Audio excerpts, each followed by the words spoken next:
वार्तालाप मानव संबंधों की जीवनधारा है। जागने के क्षण से लेकर विश्राम तक हम निरंतर संवाद करते रहते हैं, अपनी आवश्यकताएं, खुशियां, दुख और अनगिनत अनुभव साझा करते हुए।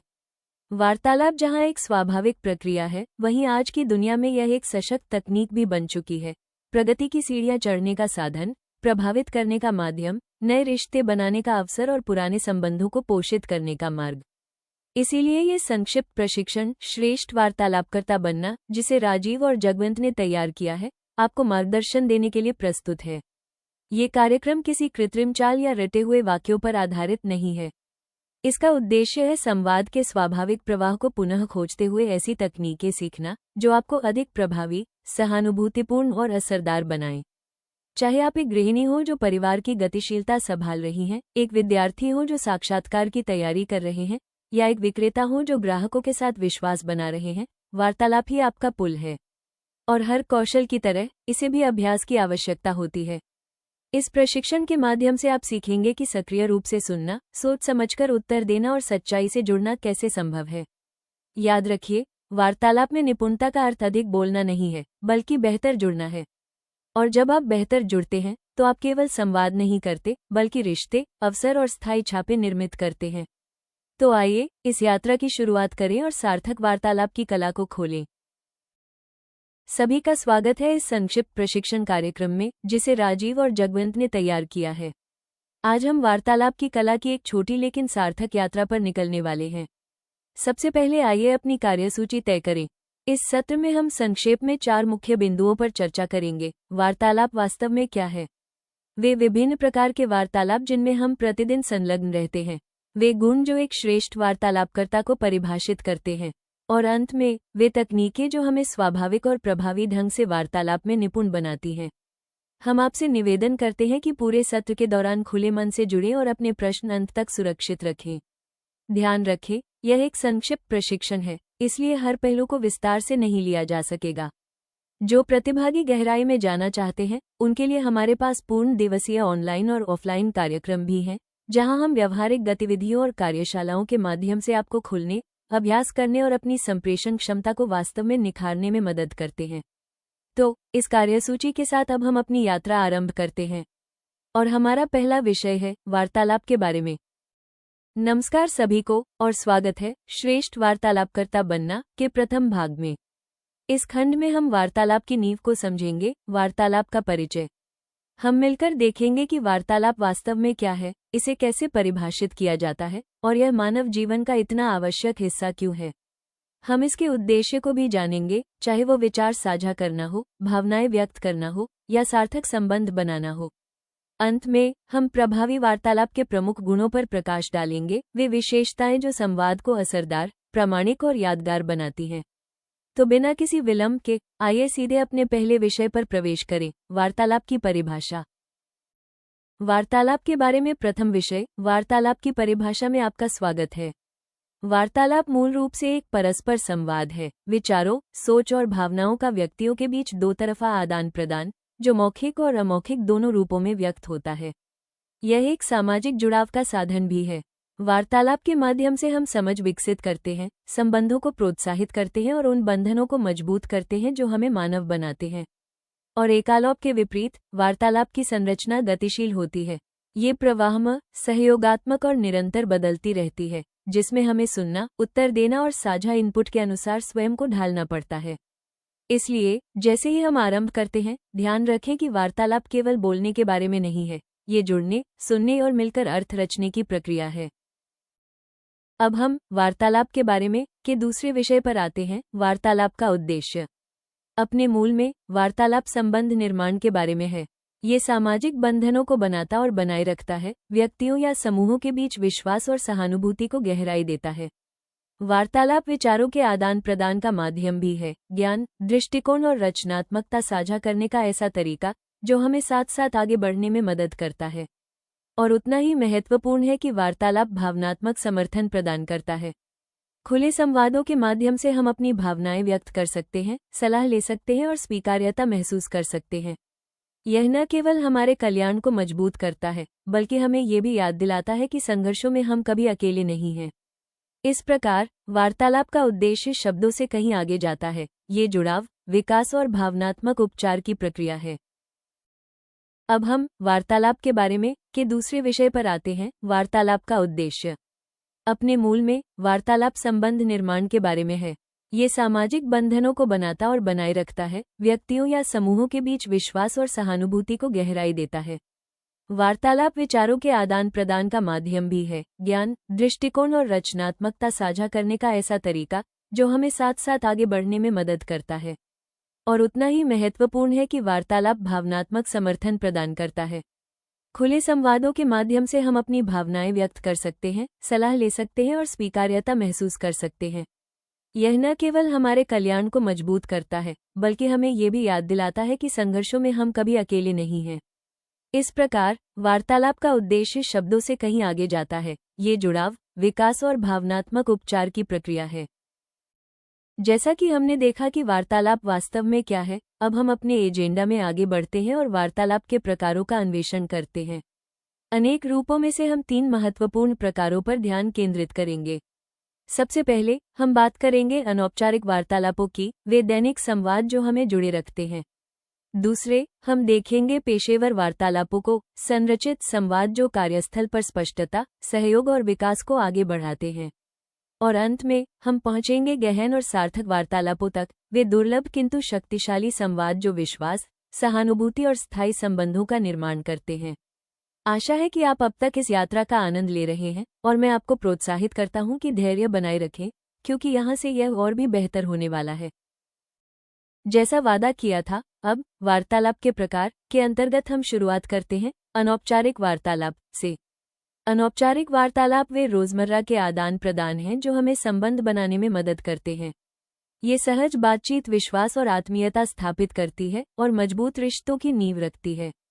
प्रायः ये हल्के विषयों जैसे शौक, मनोरंजन या मौसम के इर्द गिर्द घूमती हैं, जिससे बिना किसी दबाव के आरामदायक वातावरण बनता है। इनकी विशेषता है स्वतःस्फूर्तता। अनौपचारिक संवाद स्वाभाविक और अनियोजित आदान प्रदान पर आधारित होते हैं, जो क्षण के अनुसार सहजता से बहते हैं। और जब इनमें हास्य और विश्रांति का स्पर्श जुड़ जाता है, तो ये वार्तालाप आनंददायक बन जाते हैं, सामाजिक तनाव को कम करते हैं और लोगों को सहज महसूस कराते हैं। संक्षेप में, अनौपचारिक वार्तालाप भले ही सरल प्रतीत हों, लेकिन वे हमारे दैनिक जीवन में जुड़ाव और आराम के लिए अत्यंत शक्तिशाली साधन हैं। तो वार्तालाप के प्रकार में अनौपचारिक वार्तालाप पर चर्चा करने के बाद अब हम एक अत्यंत महत्वपूर्ण और सूक्ष्म विषय की ओर बढ़ते हैं, व्यावसायिक वार्तालाप। और मैं पुनः स्पष्ट कर दूं, ये प्रशिक्षण केवल सरसरी तौर पर पढ़ने के लिए नहीं है। हम जिन भी विषयों को कवर करते हैं वे अत्यंत महत्वपूर्ण हैं। इन्हें वास्तव में आत्मसात करने के लिए आपको बार बार अभ्यास और पुनरावलोकन करना होगा।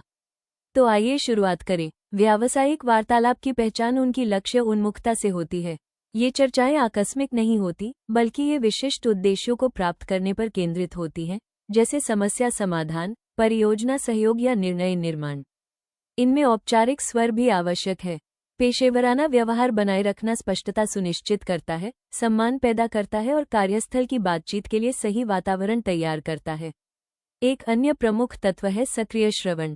जब हम वास्तव में दूसरों के विचारों से जुड़ते हैं, तो हम सम्मान प्रदर्शित करते हैं, विश्वास को बढ़ावा देते हैं और अधिक प्रभावी टीमवर्क की नींव रखते हैं। अंततः व्यावसायिक वार्तालाप में स्पष्टता और सटीकता की मांग होती है। स्पष्ट और संक्षिप्त भाषा का प्रयोग गलतफहमियों को कम करता है, मुख्य बिंदुओं को प्रभावी ढंग से संप्रेषित करता है और समय व प्रयास दोनों की बचत करता है। मुझे आशा है कि इससे आपको व्यावसायिक वार्तालाप का सार समझ में आया होगा। निस्संदेह, इसमें और भी कई आयाम और विविधताएं हैं जिन्हें खोजा जा सकता है।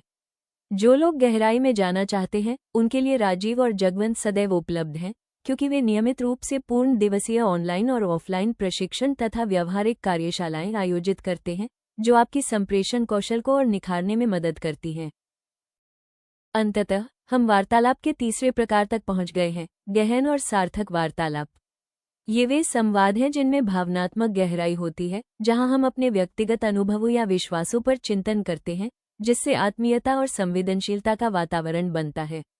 ये वार्तालाप आत्मा जागरूकता को भी प्रोत्साहित करते हैं, हमें ठहरने, विचार करने और अपने बारे में गहन अंतर्दृष्टियां खोजने के लिए प्रेरित करते हैं।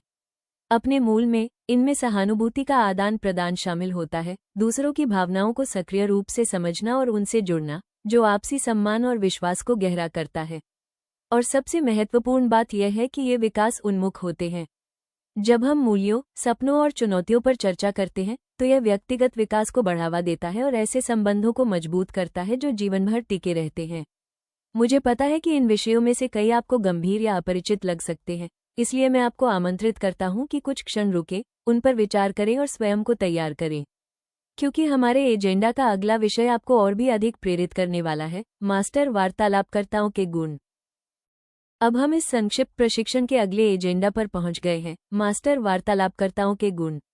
और मैं आपको एक बार फिर याद दिलाना चाहता हूं कि ये केवल कुछ गुण हैं, अनेक अन्य भी हैं। यदि आप वास्तव में एक मास्टर वार्तालापकर्ता बनना चाहते हैं तो आपको यथासंभव अधिक गुणों को विकसित करना होगा। आगे बढ़ने का एकमात्र मार्ग है दूसरों को देखना, उनका अनुकरण करना और फिर अभ्यास करना, लगातार अभ्यास करते रहना।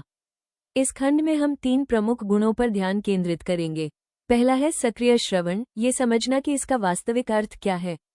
दूसरा है सहानुभूति और भावनात्मक बुद्धिमत्ता, दूसरों से गहराई से जुड़ने की क्षमता। और अंत में स्पष्टता और अभिव्यक्ति, विचारों को सटीकता और प्रभाव के साथ प्रस्तुत करना। हमेशा याद रखें, प्रशिक्षण आपको दिशा और मार्गदर्शन देता है, लेकिन इन्हें आत्मसात करने और वास्तव में मास्टर वार्तालापकर्ता बनने के लिए अभ्यास और निरंतर प्रयास ही आपकी सबसे बड़ी शक्ति है।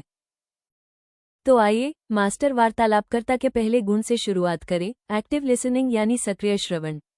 सक्रिय श्रवण केवल शब्दों को सुनना नहीं है, ये पूरी तरह उपस्थित रहने की कला है। इसकी शुरुआत होती है ध्यानशीलता से, नेत्र संपर्क बनाए रखना, सिर हिलाना और मैं समझ रहा हूं या यह उचित है जैसे आश्वासन देना। ये छोटे छोटे संकेत वक्ता को मूल्यवान और समझा हुआ महसूस कराते हैं। इसके बाद आता है पुनः कथन। जब आप दूसरे व्यक्ति के विचारों को अपने शब्दों में दोहराते हैं तो आप वास्तविक समझ प्रदर्शित करते हैं और गहन संवाद को आमंत्रित करते हैं। और अंत में व्यवधान से बचना अत्यंत आवश्यक है। वक्ता को अपने विचार पूरे करने देना सम्मान दिखाता है और गलतफहमियों या वार्तालाप के भटकने से बचाता है। इन सभी तत्वों को मिलाकर सक्रिय श्रवण एक शक्तिशाली कौशल बन जाता है जो साधारण वार्तालापों को सार्थक और गहरे संबंधों में परिवर्तित कर देता है। मास्टर वार्तालापकर्ता का एक और महत्वपूर्ण गुण है सहानुभूति और भावनात्मक बुद्धिमत्ता। ये कौशल मानव मनोविज्ञान में अत्यंत महत्वपूर्ण है और सामने वाले का विश्वास अर्जित करने में प्रमुख भूमिका निभाता है।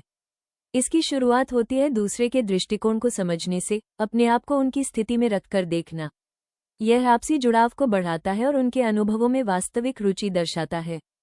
इसके बाद आता है भावनाओं को मान्यता देना। जब हम तनाव, उत्साह या निराशा जैसी भावनाओं को स्वीकार करते हैं तो हम एक सहयोगी और खुला वातावरण बनाते हैं जहां लोग स्वयं को सुना और सम्मानित महसूस करते हैं। अंत में प्रभावी वार्तालापकर्ता अनुकूल प्रतिक्रियाओं का अभ्यास करते हैं। वे स्वर, भाषा और शारीरिक हावभाव को सामने वाले की भावनात्मक स्थिति के अनुरूप ढालते हैं, जिससे संचार की प्रभावशीलता अत्यधिक बढ़ जाती है। इन सभी तत्वों को मिलाकर सहानुभूति और भावनात्मक बुद्धिमत्ता वार्तालापों को सार्थक आदान प्रदान में बदल देती है, जो विश्वास, आत्मविश्वास और गहरे मानवीय संबंधों का निर्माण करती है। मास्टर वार्तालापकर्ता का एक और महत्वपूर्ण गुण है सहानुभूति और भावनात्मक बुद्धिमत्ता। ये कौशल मानव मनोविज्ञान में अत्यंत महत्वपूर्ण है और सामने वाले का विश्वास अर्जित करने में प्रमुख भूमिका निभाता है। इसकी शुरुआत होती है दूसरे के दृष्टिकोण को समझने से, अपने आप को उनकी स्थिति में रखकर देखना। यह आपसी जुड़ाव को बढ़ाता है और उनके अनुभवों में वास्तविक रुचि दर्शाता है। इसके बाद आता है भावनाओं को मान्यता देना। जब हम तनाव, उत्साह या निराशा जैसी भावनाओं को स्वीकार करते हैं तो हम एक सहयोगी और खुला वातावरण बनाते हैं जहां लोग स्वयं को सुना और सम्मानित महसूस करते हैं। अंत में प्रभावी वार्तालापकर्ता अनुकूल प्रतिक्रियाओं का अभ्यास करते हैं। वे स्वर, भाषा और शारीरिक हावभाव को सामने वाले की भावनात्मक स्थिति के अनुरूप ढालते हैं, जिससे संचार की प्रभावशीलता अत्यधिक बढ़ जाती है। इन सभी तत्वों को मिलाकर सहानुभूति और भावनात्मक बुद्धिमत्ता वार्तालापों को सार्थक आदान प्रदान में बदल देती है, जो विश्वास, आत्मविश्वास और गहरे मानवीय संबंधों का निर्माण करती है। अब हम मास्टर वार्तालापकर्ताओं के अंतिम गुण पर पहुंचते हैं और यह वास्तव में अत्यंत महत्वपूर्ण है, स्पष्टता और अभिव्यक्ति। राजीव और जगवंत ने इस संक्षिप्त प्रशिक्षण में जानबूझकर केवल कुछ सबसे महत्वपूर्ण गुणों और उनके प्रमुख घटकों को ही उजागर किया है। लेकिन मैं ये स्पष्ट कर दूं, इसका अर्थ यह नहीं है कि अन्य गुण कम महत्वपूर्ण हैं। वार्तालाप एक प्रवाही विषय भी है और एक विज्ञान भी। इसलिए यहाँ जो गुण आप सीख रहे हैं उन्हें अभ्यास, आत्मा अध्ययन और गहन प्रशिक्षण के माध्यम से निरंतर जोड़ते रहें। स्पष्टता और अभिव्यक्ति की शुरुआत होती है सुव्यवस्थित सोच से। विचारों को तार्किक क्रम में प्रस्तुत करना आपके संदेश को सरल और स्पष्ट बनाता है तथा भ्रम की संभावना को कम करता है। इसके बाद आती है सटीक भाषा। विशिष्ट और सरल शब्दों का चयन अस्पष्टता से बचाता है और आपके विचार को प्रभावी ढंग से संप्रेषित करता है। और अंत में है रोचक प्रस्तुति। स्वर में विविधता, बोलने की गति में संतुलन और उपयुक्त प्रसंगों को जोड़कर आप श्रोताओं की रुचि को आकर्षित करते हैं और वार्तालाप को जीवंत तथा यादगार बनाए रखते हैं। तो याद रखें, स्पष्टता और अभिव्यक्ति केवल अच्छा बोलने की कला नहीं है, बल्कि यह सुनिश्चित करने का माध्यम है कि आपके विचार प्रभाव के साथ पहुंचें। और जब यह अन्य गुणों के साथ मिलती है तो यह आपको एक अच्छे वार्तालापकर्ता से आगे बढ़ाकर सार्थक संवाद का मास्टर बना देती है।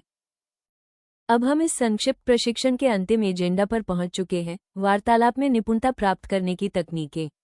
और एक बार फिर याद दिला दूं, ये केवल कुछ तकनीकें हैं, अनेक अन्य भी हैं।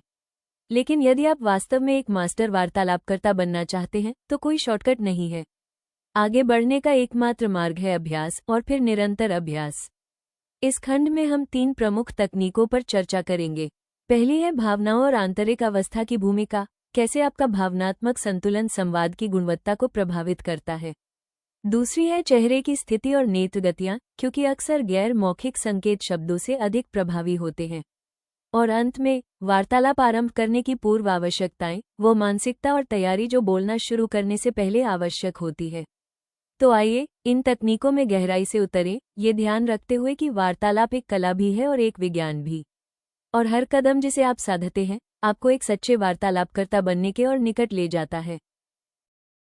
वार्तालाप में निपुणता प्राप्त करने की तकनीकों के अंतर्गत पहले विषय, भावनाएं और आंतरिक अवस्था, में आपका स्वागत है। आपकी आंतरिक अवस्था हमेशा आपके शारीरिक हावभाव में झलकती है।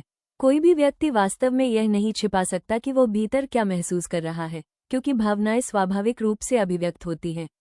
भावनाओं को अपने भीतर के बीजों की तरह समझें, कुछ आनंद में विकसित होती हैं तो कुछ चिंता में बदल जाती हैं। यह इस पर निर्भर करता है कि हम उन्हें कैसे पोषित करते हैं। वे आंतरिक संकेतों की तरह कार्य करती हैं, हमें ये बताती हैं कि क्या महत्वपूर्ण है, क्या चोट पहुंचाता है और किस पर ध्यान देने की आवश्यकता है। वे लहरों की तरह बहती हैं, कभी शांत, कभी उथल पुथल भरी, लेकिन हमेशा हमारे भीतर गतिशील रहती हैं। वे हमारी आंतरिक अवस्था का दर्पण होती हैं, ये दिखाती हैं कि अतीत के अनुभव, वर्तमान विचार और भविष्य की आशाएं कैसे परस्पर जुड़ती हैं। वे हमें जोड़ती हैं, हमारे आंतरिक संसार को बाहरी अभिव्यक्ति से जोड़कर ये तय करती हैं कि हम दूसरों से कैसे संबंध बनाते हैं। और वे परतदार होती हैं, सतही भावनाएं जैसे खुशी या क्रोध अक्सर गहरी धाराओं, भय, प्रेम या आकांक्षा को छिपाई रहती हैं। इसलिए वार्तालाप में निपुणता की शुरुआत आपकी आंतरिक अवस्था को साधने से होती है, क्योंकि भीतर आप जैसा महसूस करते हैं वही तय करता है कि आप दूसरों से कैसे जुड़ेंगे और संवाद करेंगे। अब हम वार्तालाप में निपुणता प्राप्त करने की तकनीकों के दूसरे विषय पर आते हैं, चेहरे की स्थिति और नेत्र गतियां। चेहरा और आंखें गैर मौखिक संचार के केंद्र में होते हैं और कई मास्टर वार्तालापकर्ता मानते हैं कि केवल इन्हीं के माध्यम से प्रारंभिक जुड़ाव बनाया जा सकता है। ये कौशल सही आधार स्थापित करने में विशेष रूप से महत्वपूर्ण है और बिक्री पेशेवरों के लिए तो यह वास्तव में निर्णायक साबित हो सकता है। अपने आप से पूछें, क्या आपका चेहरा शिथिल है? शिथिल चेहरा स्वाभाविक रूप से लोगों को आकर्षित करता है। क्या आपका चेहरा शांत है? शांत अभिव्यक्ति शांति का आभामंडल फैलाती है। क्या आपकी आंखें वार्तालापकर्ता की ओर देख रही हैं? आंखें उस व्यक्ति पर केंद्रित रहनी चाहिए जो बोल रहा है या जिससे आप बोल रहे हैं। और अंत में नेत्र संपर्क होना चाहिए, लेकिन ये कभी डराने वाला नहीं होना चाहिए। यदि सामने वाला व्यक्ति नेत्र संपर्क हटा ले तो आपको भी धीरे से अपनी आंखें हटा लेनी चाहिए, ताकि संतुलन और सम्मान बना रहे। चेहरे की अभिव्यक्ति और नेत्र गतियों की इस सूक्ष्म कला में निपुणता किसी भी वार्तालाप में विश्वास, सहजता और वास्तविक जुड़ाव का वातावरण तैयार करती है। अंततः वार्तालाप में निपुणता प्राप्त करने की तकनीकों के अंतर्गत हम चर्चा करेंगे वार्तालाप आरंभ करने की पूर्व आवश्यकताएं। पहली है खुले मन की अवस्था, प्रतिक्रियाशील न होकर सामने वाले के विचारों को ग्रहणशीलता से स्वीकार करना। इसके बाद आवश्यक है शिथिल शरीर, उत्तर देने की जल्दी न करें, बल्कि आपके आसन और उपस्थिति सहजता को दर्शाएं। फिर आती है शांति, बिना बाधा दिए सुनना, जिससे वक्ता को सम्मान और सुना जाने का अनुभव हो। और अंत में हमेशा याद रखें मुस्कान की शक्ति। सच्ची मुस्कान स्वागत का वातावरण बनाती है, बाधाएं तोड़ती है और वार्तालाप को स्वाभाविक रूप से प्रवाहित करती है। ये सरल किंतु प्रभावशाली पूर्व आवश्यकताएं सार्थक संवाद की नींव तैयार करती हैं और सुनिश्चित करती हैं कि हर वार्तालाप सही स्वर से प्रारंभ हो। जैसा कि अब हम इस प्रशिक्षण के अंत तक पहुंच चुके हैं, राजीव और जगवंत आप सभी को हार्दिक धन्यवाद और गर्मजोशी से बधाई देना चाहते हैं। इस यात्रा को पूरा करना कोई छोटा उपलब्धि नहीं है और यह आपके बेहतर वार्तालापकर्ता बनने की प्रतिबद्धता को दर्शाता है। हमें ये साझा करते हुए भी प्रसन्नता हो रही है कि जिन्होंने प्रशिक्षण पूरा कर लिया है और संक्षिप्त परीक्षा देने के लिए तैयार हैं, उन्हें प्रमाण पत्र प्रदान किए जाएंगे। ये परीक्षा असीमित बार दी जा सकती है और सभी विवरण विवरणिका में उपलब्ध हैं। केवल 100 रुपये के नामात्र शुल्क पर आप न केवल प्रमाण पत्र अर्जित करेंगे, बल्कि एक ऐसा मील का पत्थर भी हासिल करेंगे जिसे आप गर्व से अपने प्रमाण पत्रों में प्रदर्शित कर सकते हैं। इससे भी अधिक महत्वपूर्ण यह है कि यह आपको अपनी सॉफ्ट स्किल्स को संरचित ढंग से परखने और सुदृढ़ करने का अवसर देता है। तो आपकी अगली यात्रा के लिए ढेरों शुभकामनाएं। याद रखें, एक अच्छा योद्धा कभी सीखना नहीं छोड़ता और उसी प्रकार एक मास्टर वार्तालापकर्ता भी किसी एक बिंदु पर नहीं रुकता।